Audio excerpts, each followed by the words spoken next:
Welcome to the Fear and Greed Business Interview. I'm Sean Aylmer. The Business Council of Australia is a hugely influential organisation representing many of Australia's biggest companies, banks, telcos, miners, tech, energy, retail, much more.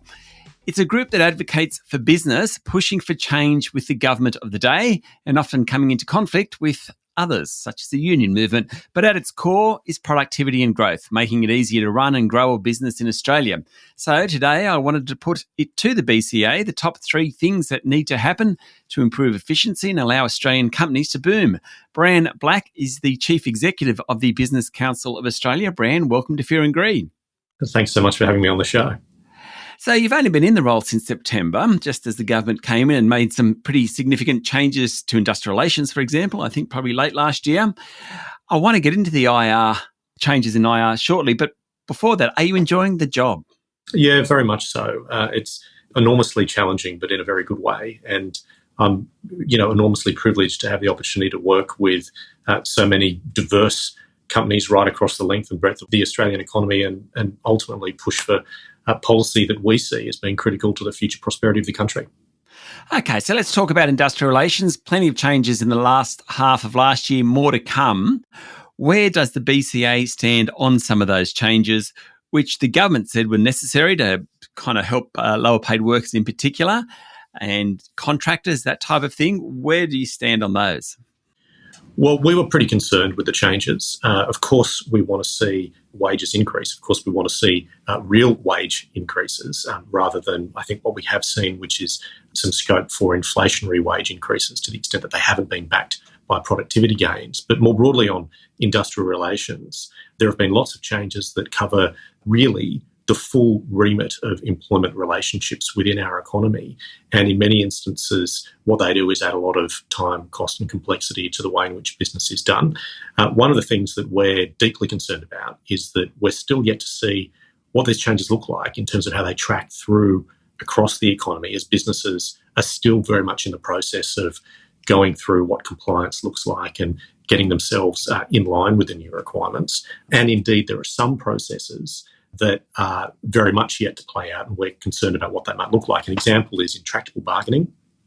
It's one of those things that not too many people give too much thought to at the moment, but it's very important. What it means is that in situations where there's a dispute between an employer and a union, at the moment, or at least prior to these most recent reforms, where that dispute couldn't be resolved, either side could approach the Fair Work Commission, and the Fair Work Commission could make a determination. And that determination had to be better off overall for the employees than the existing award. Mm-hmm. Now, that was a good way of doing it because it meant that there was scope for give and take. What the new changes have done is say that if you go to the Fair Work Commission, then the outcome, the Fair Work Commission's determination, has to be better off overall than the enterprise agreement.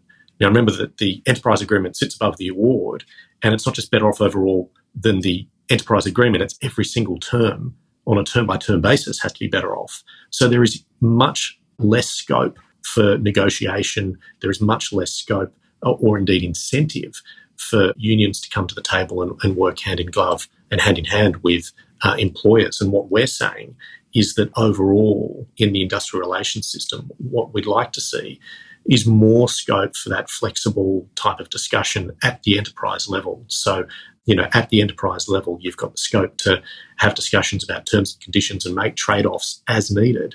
That's what ultimately drives the most productive workplaces, and those are the types of arrangements we'd like to see. Is the government listening to some of those concerns? Well, obviously we haven't been pleased with the position with respect to industrial relations. There are other areas where we've provided advocacy, and we think that the government's been very receptive to our advocacy. Skilled migration is a key example in that regard. We think the changes that went through, that were announced late last year, are really quite important, and they will help Australia bring in the skills mixes that we need in circumstances where we're just not generating enough of those skills here at home. Equally, I think the approach that the government's taken on cybersecurity and on artificial intelligence has been important and sensible. And we're also seeing, I think, the start of what looks like a really good process with the accord with Jason Clare and the report that's been prepared by Professor Mary O'Kane, that looks as though it's going to set our higher education system up, and indeed that relationship between higher education and our VET system up very nicely to account for the skills needs that Australia has moving into the future. Stay with me, Bran. We'll be back in a minute.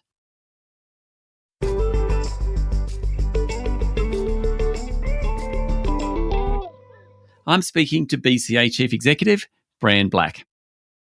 Do you think that this Labor government, compared to previous governments, and I don't want to it becomes political, but I don't want to make it too political, has the interests of business and your membership?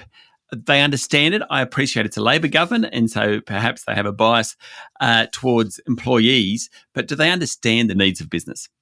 I think that both the government and the opposition understand the advocacy that we're putting forward. Ultimately, we've got to make sure that governments act on that advocacy, and that's the most important thing. You know, what we see and what comes through to me so frequently from the CEOs that I talk to is that whilst we're so very lucky in Australia and we've got so many natural advantages, we tend to be a little complacent. And that's unfortunate because the result of that is we're becoming less competitive internationally. Indeed, that's reflected in some of the metrics that you see. For example, on that very note of competitiveness, we've dropped from 4th in the world in 2004 to 19th in the world today. So we really need to focus on what we can do to enhance our competitiveness, and that's what our advocacy goes towards with both the government, the opposition, the crossbench, and indeed all decision makers right across the country.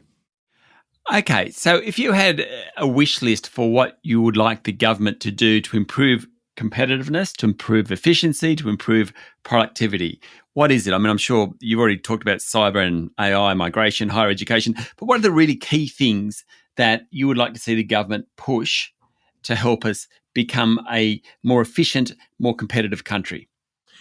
That's a really good question. What we would love to see in the long term, we think it's really important that we stop making decisions that set us backwards. So Mike Henry spoke about this within the last 12 months, and he said, first rule, do no harm. We would say that's precisely the first thing that we need to think about in terms of all of our regulatory decision-making processes. And that's particularly the case, as I say, with respect to industrial relations. Next, we'd like to see a real focus on reducing the regulatory burden that is faced by businesses right across the country. And third, we think it's absolutely fundamentally critical that we do everything that we can to enhance jobs and skills right across that spectrum, from before you start school through to what happens when you're in university and what your job prospects look like after that, and then into the reskilling phase beyond, because we know that so many jobs of the future aren't jobs that exist now, and we really need to think forward in that regard. But those are sort of the broad concepts.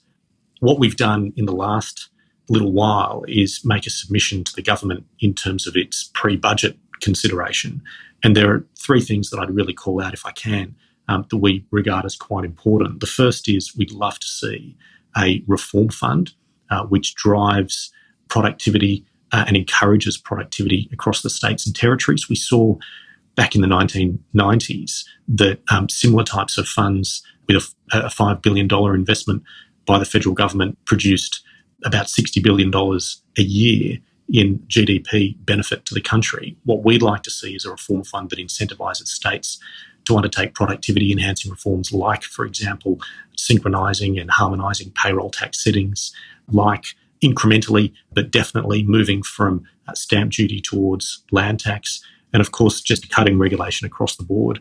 We'd love to see an investment review undertaken by the government in line with what the UK's done with their Harrington review. That was a whole of system review that considered all of the different settings that go to driving investment into the United Kingdom. We'd love to see the same approach taken in Australia. And of course, we'd also think it's absolutely critical that we approach the energy transition with a very strategic and planned approach. So we're in the process now, as you'd appreciate, of setting a target for 2035. What we'd love to see is a plan that sits behind that so that we can give businesses confidence that they know what the plan looks like and what their investments can do to contribute towards that. Bran, thank you for talking to Fear and Greed. That's my pleasure. That was Bran Black, Chief Executive of the Business Council of Australia. This is the Fear and Greed Business Interview. Join us every morning for the full episode of Fear and Greed, daily business news for people who make their own decisions. I'm Sean Aylmer. Enjoy your day.